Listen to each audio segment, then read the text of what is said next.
when you put it right down to 2.2, you get this lovely out of focus soap bubble bokeh, as people refer to it as. Every year I go to the photography show and I go and hassle the Olympus OM stand and ask them to create better multiple exposure facilities. And I think they see me coming now, and nothing has ever changed. Because we're not trying to create reality here, we're trying to create a pleasing image.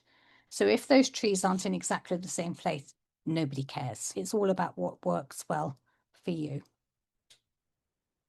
Now, some of these are ones that I've blended in Photoshop. Some of them are ones I've used the AVG Cam Pro app on my phone. And to be honest, I cannot remember which are which. It does such a good job.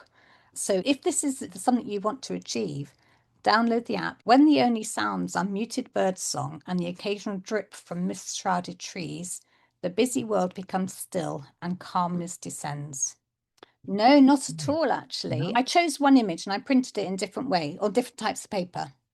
I had a mentor and took some to show him, and we agreed, unfortunately, that the more expensive matte museum heritage that was the paper I used from Permajet.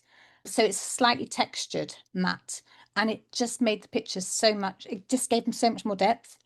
So unfortunately, it was by far the most expensive option Oh out of the gosh. ones I tried, but it definitely went. And it's lovely to have them printed and to have them mounted. And when you see them all together, I'm very proud of my images. Yeah, so I will give away my secrets in the Oh, second half. So when I go out with my camera, I consider myself to be a bit of a collector of images.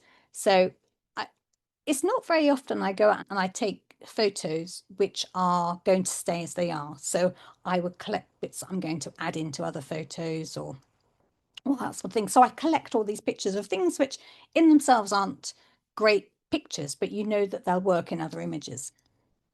I've got whole libraries of images like this, where it's just parts of a scene which I know will add an extra layer of texture or color or interest to something else.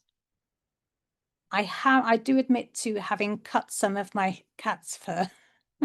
Here, Jasmine, you can even see now. Brushes and textures would be, yeah. because those, I do have a lot of brushes because I don't want to be accused of cheating in any composite images I do. So I create everything.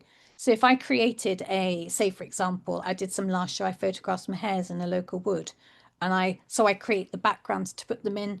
I create the brushes to yeah, usually to disguise the edge of their feet so that I don't have to worry about shadows and things. And I create everything from start to finish.